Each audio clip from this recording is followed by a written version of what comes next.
अब ये जैनिज़्म जो है वो फिर सालों दर साल हंड्रेड्स ऑफ ईयर में Jainism different parts of India पहुंचा। जैसे कि different parts of north India में आपको जैन मिलेंगे, गुजरात में आपको खूब जैन मिलेंगे, तमिलनाडु में भी आपको जैनिज़्म की फॉलोअर्स मिलेंगे, एंड कर्नाटक में भी मिलेंगे।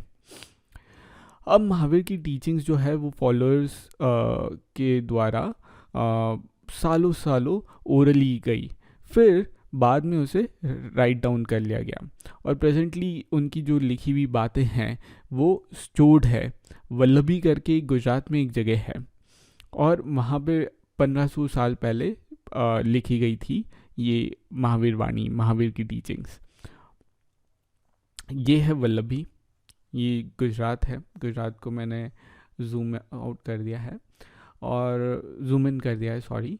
और ये वल्लभी प्लेस है यहाँ पे गुजरात में, और यहाँ पे महावीर की जो टीचिंग्स थी, जो ओरली सालों सालों से आ रही थी, सैकड़ों सालों से, फॉर सेवरल सेंचुरीज आ रही थी, वो यहाँ पे नोट डाउन की गई, राइट डाउन कर दिया गया। फिर अब संघ की बात करते हैं। हमने एक संघ देखा था जो कि एक पॉलिटिकल सिस्टम था। पॉलिटिकल सिस्टम यानी कि बहुत सारे राजा मिल के वज्जी संघ को चलाते थे, और ऐसे बहुत सारे संघ रहे हुए थे जहाँ पे बहुत सारे लोग मिलके गवर्नमेंट ऑपरेट करते थे, जैसे कि आज की गवर्नमेंट बहुत सारे लोग मिलके चलाते हैं।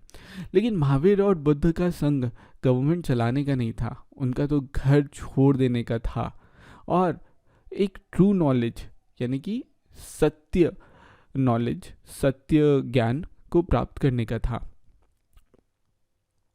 अब ये जो इतने सारे लोग छोड़ के आए वो साथ में रहते थे संघ के फॉर्म में, कि संघ क्या है, काइंड ऑफ एक एसोसिएशन है, और वो एक दूसरे की हेल्प करते थे।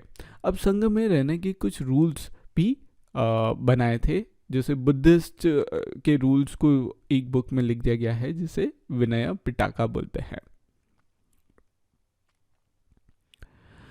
तो उन्होंने बोला है कि मेन एंड वुमेन उनका अलग अलग संघ रहेगा। मैन एंड वुमेन जो है वो सेपरेट ब्रांचेस में रहेंगे, यानी कि अलग अलग रहेंगे, ठीक है। सारे के सारे मेन, चाहे कोई सी भी जाति हो, चाहे कैसा भी व्यक्ति हो, वो संघ ज्वाइन कर सकता है। However children had to take the permission of their parents. बच्चों को अपने माँ बाप की परमिशन लेनी पड़ती थी। एंड स्लीव्स, हाँ उस समय स्लीवरी भी होती थी। And sleeves that of their master, sleeves को अपने मास्टर से परमिशन लेनी पड़ती थी। जो किंग के लिए वर्क करते थे उन्हें किंग की परमिशन लेनी पड़ती थी। और अगर कोई डेटर होता था, डेटर यानी कि फॉर एग्जाम्पल डेटर होता था, उसे क्रेडिटर की परमिशन लेनी पड़ती थी। अब मैं डेटर और क्रेडिटर का कंसेप्ट समझा देता हूँ। ये है पर्सन ए और ये है पर्सन बी।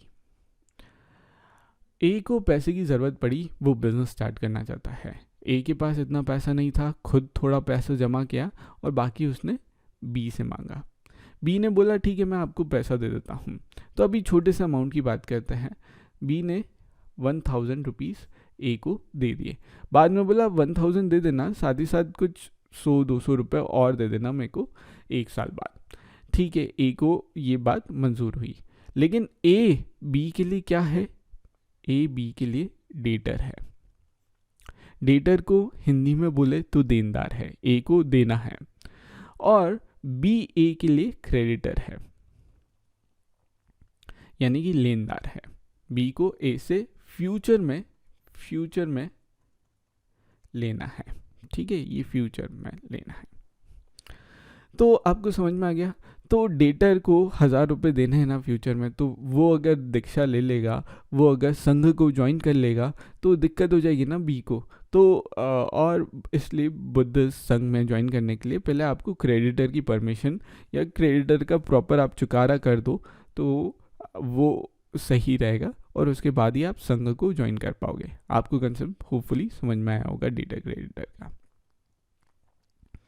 जो संघ ज्वाइन करते थे उन्हें सिंपल लाइफ जीनी पड़ती थी, उन्हें मेडिटेट करना पड़ता था most of the time.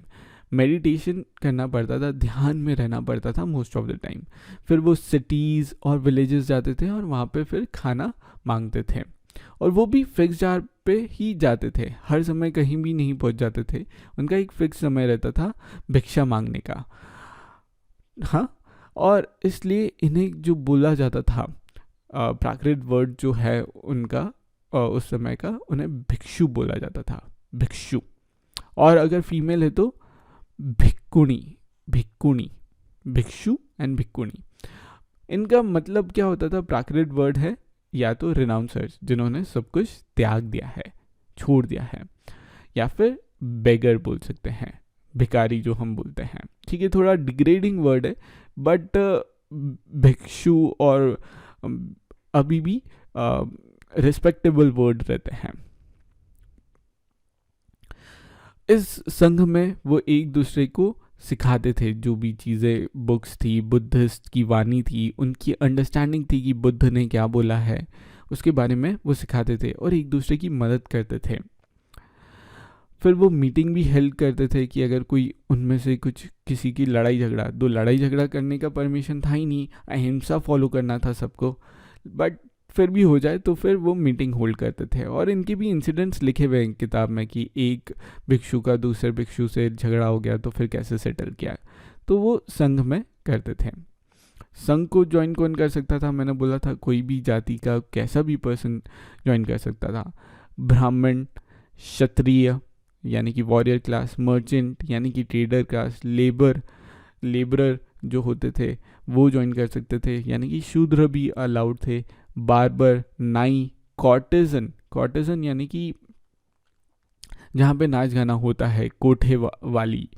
Sleeves यानी कि गुलाम लोग भी अलाउड थे। अगेन गुलाम की जो कंडीशन थी वो गुलाम को फॉलो करना पड़ती थी।